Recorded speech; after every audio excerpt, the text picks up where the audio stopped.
When I talked to these plastic recycling experts, they said that nothing is really happening with plastics 3 through 7. So best case, it ends up in a landfill, but a lot of that's going to escape the landfill and end up polluting our natural environment. So Unbelievable. it's pretty Yeah. painful. All right, spot on listeners, I'm back. I told you it's all about recycling. And let me tell you, I brought in someone who just spent way too much time researching this and writing an article on this that I was so overwhelmed that I had her back here. It's Dr. Caitlin Dow, and she's a senior nutrition scientist at the Center for Science in the Public Interest. And yeah, we've had her on before because she's just and she's, a background in nutrition, but she's all about not only nutrition, but expanding to how nutrition and food and the world around us and the planet around us. And she wrote this article in Nutrition Action that I'm going to put this up on the Spot On Facebook page about recycling. And let me tell you, it was a real eye opener.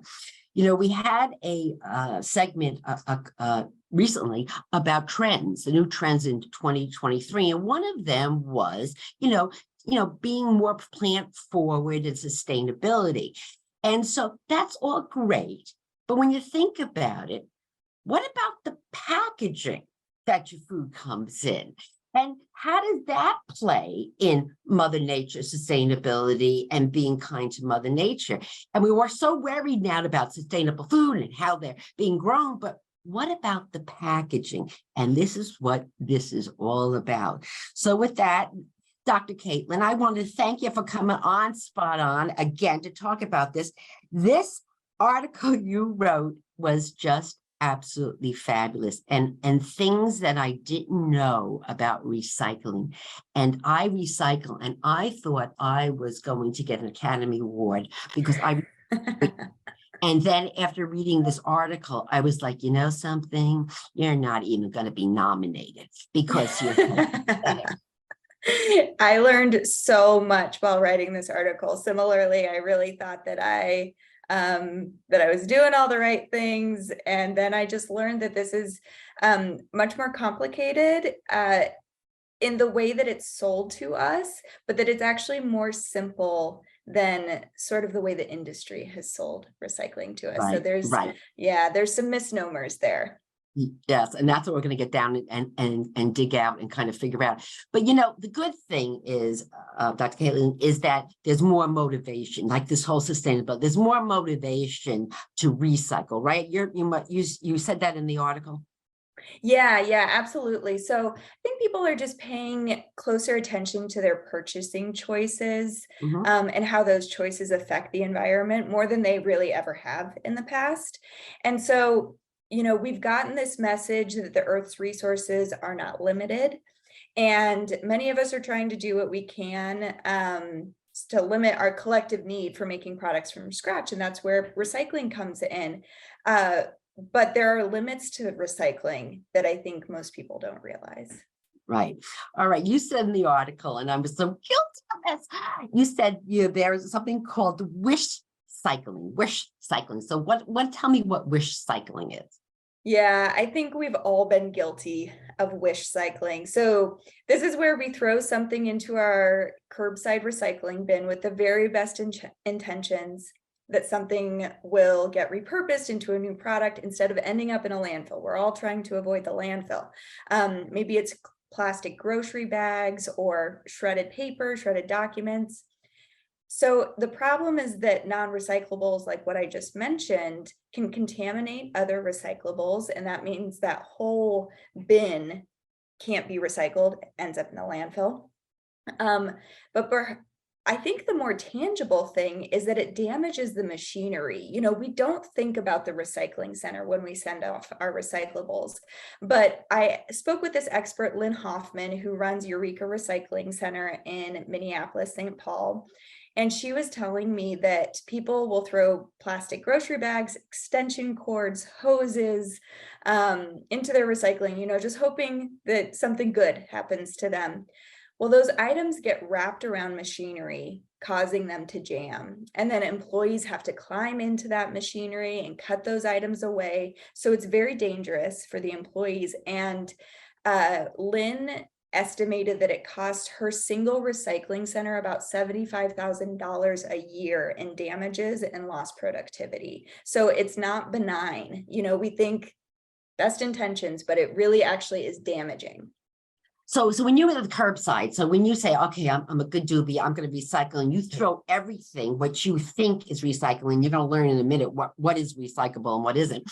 And you think a little elf at the other end is going to sort through this, but there's no elf doing this, right? So if it gets all thrown into a recycling bin and goes through machinery to be sorted, say, the hose you put in is going to wrap around. I mean, this is when you think about it. So again, that's where you think you're doing good and it actually is causing problems. So the first thing I guess you get to recycle is you got to sort it. And that's what I want to get to, because this plastic thing, okay, and that can you talk about this recycling identification code at the bottom of the plastic? It's the triangular, and there's a triangle, and in it is a number. Okay, and I want to just a little bit about that numbers, because they can go from 1 to 7, because I've seen that in my own household. But first of all, I just got a gripe. Could someone please make this so you can see the number in the triangle? Is this just me? I mean, I know I wear glasses when I'm reading, but seriously, I'm looking it up. I'm holding it. I'm slipping on one foot and I'm holding it over by the light, by the window. I can't read the number. So, that's the first grade. Okay, so let's make believe we can read the number. So let's talk about what these numbers mean. Yeah, so in the industry, these are called resin identification codes, and they're on plastic. Like you said, you won't see them on cardboard or anything like that. They're specifically for plastic, and it's what they call the chasing arrows symbol. So that's the recycling symbol that we see, that triangle. And what they do is that they identify the type of plastic that the product is made out of. And so, for example, number 1 is, this is a mouthful, it's polyethylene terephthalate. That's plastic number 1. That's typically water and soda bottles and peanut butter jars. Number 2. Caitlin, I know why they call it number 1, because who the heck is going to repeat that all over again? Yeah, that's number 1, right? That's number 1. Number 2 is high density polyethylene. And this is like milk jugs, laundry detergent bottles, that kind of thing. But there's 7 numbers, and you should not interpret that symbol as that product is actually going to be recycled, that product has a fighting chance of being recycled. Those numbers only identify the type of plastic that it is, and that's just for the recycler. So when it gets shipped off to the recycling center, that's so that they know what the type of plastic is.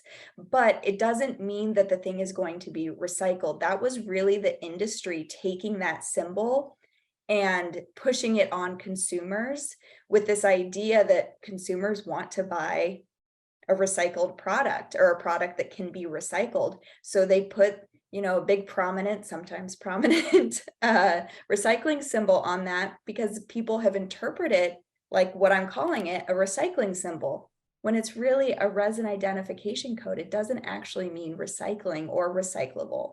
And so it's frustrating. It does not mean that that product can or will be recycled. That's so interesting, because so what I read in the article that there isn't a market for recycling. So the number 1 and 2s in the recycling symbol can be recyclable and reused and packaged into something else. But you're saying that the past that 3, 4, 5, 6, 7, that they can be sorted, but there's no back market for it. So it's just going to end up in the landfill. Now, it's funny, Caitlin, we talk about halo foods, foods, and we've done a spot-on episode about this, that sound real healthy, but they aren't. Well, now I'm going to halo packaging. I mean, so you have this recyclable seal on it, and it looks like, oh, I'm doing good, I'm going to recycle it, but really there's no back market. It can't be recycled and into anything that's worthwhile, so it goes into the landfill. So really, there we go again. There goes my Oscar, there goes my nomination, because I'm throwing it, I'm doing my due diligence to sort, but it's really just going in the landfill. I'm going to start to cry. Yeah, it's unfortunate because it's really that these plastics are just taking a longer trip to get to the landfill. They're going to your recycling center first. It costs the money for the recyclers to sort all of that out and then send it to a landfill. So you're better Oh, off. It's painful to say, but you're better off putting most plastics in your trash bin than in your recycling bin. oh Um, my gosh. and yeah, like you said, there's not these back markets for really 3 through 7, numbers 1 and 2, and really just the plastic bottles of numbers 1 and 2. There are markets for, and it's frustrating because to make it easier on consumers, recycling programs will accept plastics 1 through 7. So when I was writing this article, I live in Washington, D.C., and I looked up what my local recycler will accept, and they accept 1 through 7. But when I talked to these plastic recycling experts, they said that nothing is really happening with plastics 3 through 7. So best case, it ends up in a landfill, but a lot of that's going to escape the landfill and end up polluting our natural environment. So Unbelievable. it's pretty Yeah. painful. Yeah. Okay. So what can numbers 1 and 2, what can that be recycled into? So those will be recycled into another lower quality plastic bottle, Hmm. probably, or Hmm. some other plastic product. But what happens to plastic when it gets recycled is, so plastic itself is these long fibers. And so each time a plastic gets recycled, those fibers get shortened. And each time they get Hmm. shortened, they're of lower quality. So it's not that a plastic number 1 bottle can be infinitely recycled. It maybe has 1 or 2 cycles of becoming something else before it's not useful anymore. So it becomes more brittle, more rigid, and it just can't be used again. So there's really a very short lifespan of these Right. plastics. Got it. Okay. But the difference is when you recycle glass and tin cans. Talk about that, because please tell me, please give us some good messaging about glass and tin cans so we can all sleep better tonight. Yeah, so plastic is the troublesome one in recycling. There's one more which I think we'll get to later, cartons. But with metal and glass, these are really the poster children of Okay. recycling. So the good news is that glass and metal, jars, cans, those kinds of things are considered infinitely recyclable. So you toss an aluminum can into your recycling bin, it will become an aluminum can again. So, and it's great. Those things, or I should say, recycling of metal and glass saves a ton of energy of getting those natural resources, smelting them, turning them into glass and metal. Recycling saves an inordinate amount of energy from that process. So it truly is good for the environment. Um, Okay. oh, So go that's ahead. good to know. That's good to know. Like if you're going to buy something that's sold in a plastic container and something that's sold in a glass container, like maybe orange juice or milk, you might be, well, milk will get to the carton or the plastics. You may do better if you do it in a glass container. You can actually, the recycling life of that is going to be better for the environment than a plastic milk carton. Is that correct? Yeah, the recycling life will be better. This also gets a little bit more complicated if you look at how heavy glass is, because the Yes. transportation cost and the Um, of so for gasoline, glass is it can be worse for the environment in some ways. right. So there's not clear answers here, which is uh very troubling. It Well, doesn't well, make it easy on consumers.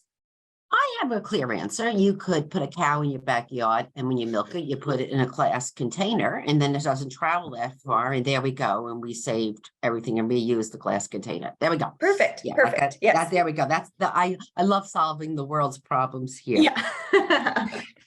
But you in your article said that not all glass and not all metal should be recycled. In other words, I'm thinking like canned corn, glass spaghetti jars or olives come in jars, but not all glass, not all metal. So what is not supposed to go in there?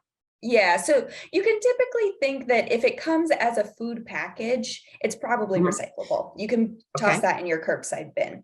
Right. But so that is metal cans, aluminum cans, pasta sauce jars, glass bottles, those kinds of things. Those are good to go Mhm. into your recycling Sure. bin.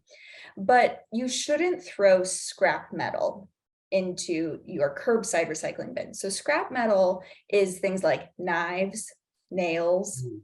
ammunition, old pots and Mm. pans. Mhm. Those things should not go into your curbside recycling bin. Most communities, though, have scrap metal recyclers. So look for that in your local community and take that type of scrap metal to those facilities, just not your curbside bin. For glass, it's a similar situation that not all glass can go into your curbside recycler. So mirrors, Mhm. windows, and even glass dishes should not go in your curbside recycler. So say you break a wine glass or even a ceramic or something like that. Some people will conflate ceramic with glass. Those shouldn't go in your curbside recycler. They're made out of different types of glass than jars and bottles, and so they can't be mixed together. That's interesting because I am a klutz. And if I can tell you how many stem glass wine glasses that I have broken, and I have thrown them in the recycle bin with the bottle, the empty bottle. And so that's a boo-boo. So here I go again. There goes the Oscar. There goes the I've nominations. I've I'm been not guilty even, of it too. yeah, I've done it yeah, yeah. too. Okay. Oh gosh, gosh. What about the cartons? Yeah, so that's because cartons of paper, but not really, because that's what I read, and I was like, whoa, I didn't know that about cartons. Tell us. Okay, so cartons are so complicated. I was truly pulling my hair out to try to figure out how these are recycled and what to tell people to do with cartons when I was writing this article. So when we say cartons, we're talking about cartons that hold liquids. So whether shelf Okay. stable or refrigerated, but that you're holding liquids in those. So, that could be almond milk, it could be regular milk, it could be Right, um, broth, those kinds of things. right. So that's what we're talking about when we say cartons. All of them are lined with plastic. And then It's sorry, Caitlin, but something that's so logical, but we don't think of that. I mean, we're smart people here, but you're like, oh, you're right. It's made out of paper. It has to be lined with something, otherwise the orange juice would just seep right out. But we forget that. We yeah, forget that it has to be lined. And you brought it to attention. I'm like, oh, yeah, that's right. I forgot that it was lined. Otherwise, we wouldn't have it. So tell us, I'm sorry to interrupt you. I just wanted to tell you that, for people, they just forgot that. They know it has to be lined, but they just forgot it. So tell us how that yeah, pals things up. Yeah. yeah, it wouldn't be waterproof if Right, right, everything right. would just seep out. So yeah, they're all lined with plastic, and then the shelf stable ones also have a layer of aluminum foil in them, and Mm-hmm, that's to keep out light and oxygen. mm-hmm. So both of those kinds of shelf stable and refrigerated cartons can go to some carton recycling facilities that get shredded and they get turned into building materials like roof board. So Hmm. not necessarily what we would think of that cartons would get turned into, but that is one purpose for them. And then at others, some special equipment can separate the paper from the plastic and foil. And the plastic and foil will likely end up as trash. And then that paper might end up as toilet paper or paper towels, but no facility turns cartons into new cartons. Okay, so Okay. it's not a perfect cycle like that. So it's not like where a glass jar becomes another glass jar. It's more like some of the plastics that become some other form of plastic later. But yeah, it's not carton to carton, unfortunately. So Caitlin, I I live in a town where we do our own bin recycling, so I the 1 and 2s go in one place, and Mhm. and the 6 and 7s go in another place, another bin and everything. And what's earth shattering to me is exactly that there's no market for those other numbers of 1 and 2. But when I throw out cartons, I didn't realize that you have to, that there's that layering. And in fact, there's no bin in my recycle center that, oh, your milk carton and, throw it in this bin. There isn't one. So that just goes in with my trash. So I mean, are there centers where you say, oh, milk cartons go over here? I don't see that. Yeah, so there are some, this is where it gets really tricky. So the fact that your local recycling center isn't accepting Mhm. it, it's because they know they don't have anywhere to put it. I got it. Got it. So Got it. what's a little bit troubling is that a lot of recyclers will say that they'll take cartons, and it's sort of impossible to know what's happening to those cartons because they'll also say that they take plastics 3 through 7. We know that really nothing's happening to 3 through 7. Mhm. Some Yeah. cartons maybe are ending up in these carton recycling facilities and getting turned into roof board or whatever. Mhm. But there's kind of no way of knowing. I couldn't get clear answers on this. And so if your local recycler says that they take them, go ahead and toss them in your bin, but just know that they may not be as green of an option as they seem. So one of the problems is that there aren't many carton recycling centers. I can't remember the exact number, but it was like maybe 5 to 7 in all of North America. Oh my goodness Um, gracious. Yeah. yeah, so many cartons likely traveling thousands of miles. So Oh, there's, the environmental impact of that, or they're ending up in a landfill, but it's impossible to know for sure. I do think that this situation is improving. I think they're making more carton recycling facilities, mhm. but we just don't have a ton of information right now. Okay, so we got plastics, we got glass, we've got tin cans. Okay, now I love frozen vegetables. So Mhm. what happens to the plastic in the bag of frozen vegetables or any other, item that comes in a plastic bag or anything? What happens? Yeah, so you'll see on some of those bags that it'll say I think it says like supermarket pickup or Yes. a term like that. And so a lot of supermarkets have these plastic film or plastic bag collecting centers. So you Yes. can take those plastics to those collection centers. The problem is, and this one again is tricky, is that uh, it's not going to make a huge impact. So that's plastic number 4 is what they're actually collecting. Okay. And those get collected, and there's a couple of different companies who are turning those plastic bags into composite lumber.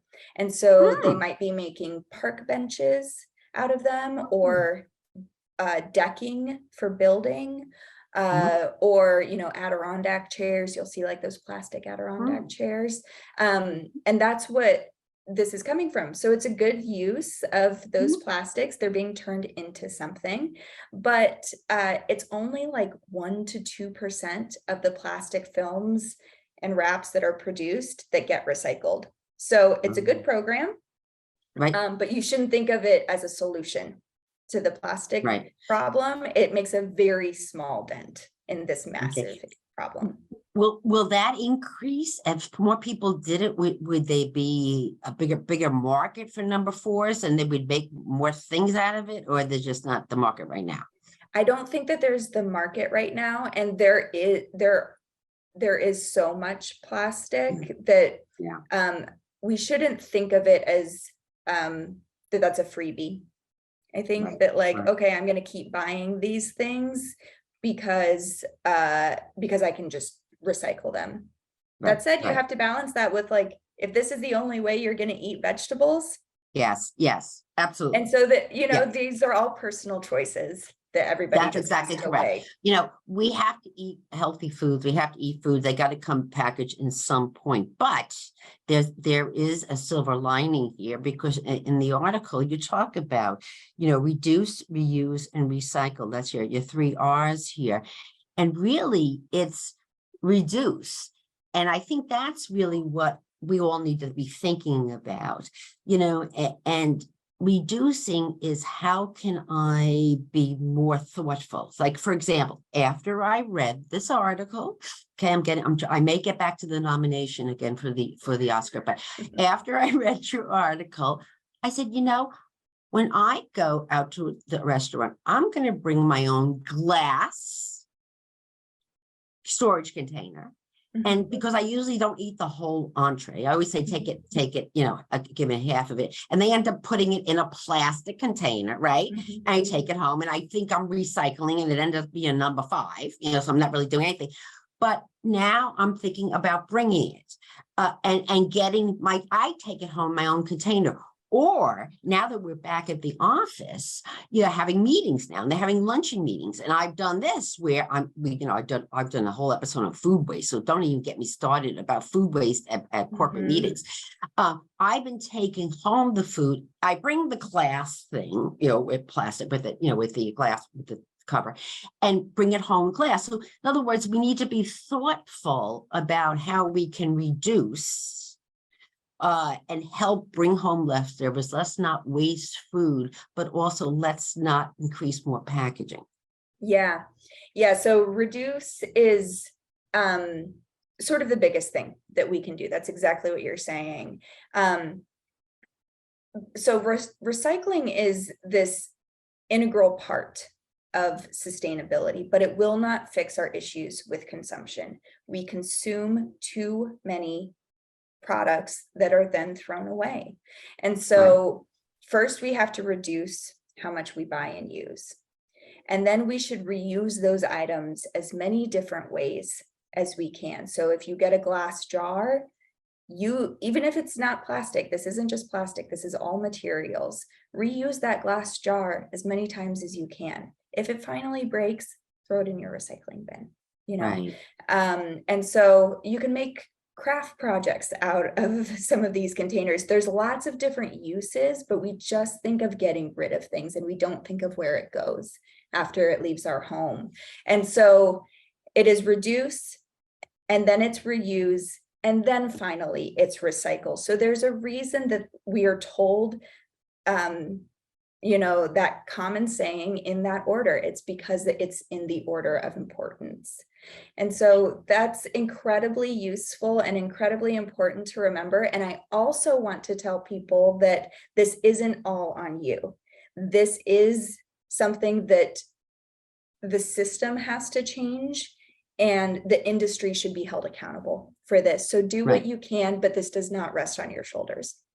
And the good news is the industry is working for do packaging that decomposes. You can compost it. I mean, again, it takes a village here.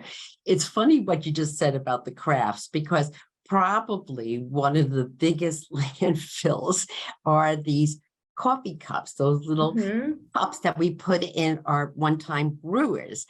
And, you know, and I looked at the bottom of the ones that I use, and it had number 5. And I thought, okay, so I'm going to I'm recycling this with my others, and it's going to recycle. But now I realize that that really is what you started off saying, is it had number 5, so it makes me feel better.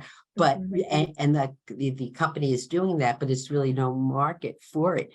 But they have, you talk about Pinterest, you talk about Instagram, they have crafts that you can make with these empty coffee cups. You know, like you could make these adorable crafts, or, you know, you want to sort paper clips.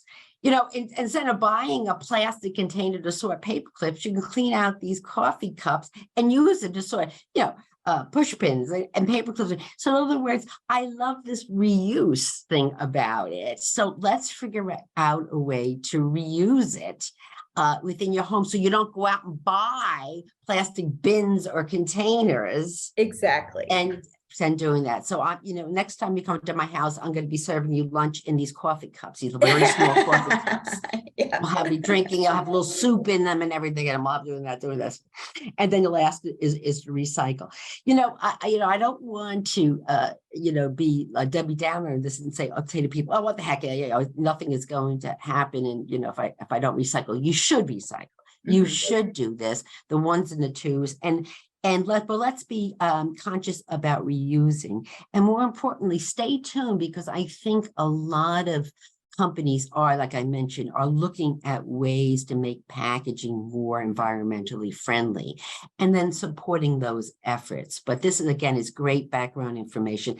As I mentioned when I started the podcast episode here, we are going to put this article up on the Spot On Facebook page. Wait until you read it. It's really, really intriguing. And it's a step, and we all need to play a part in this. And I'm going to think about glass jars more often, and I'm going to think about having a craft party with all my classmates. That's what I'm doing.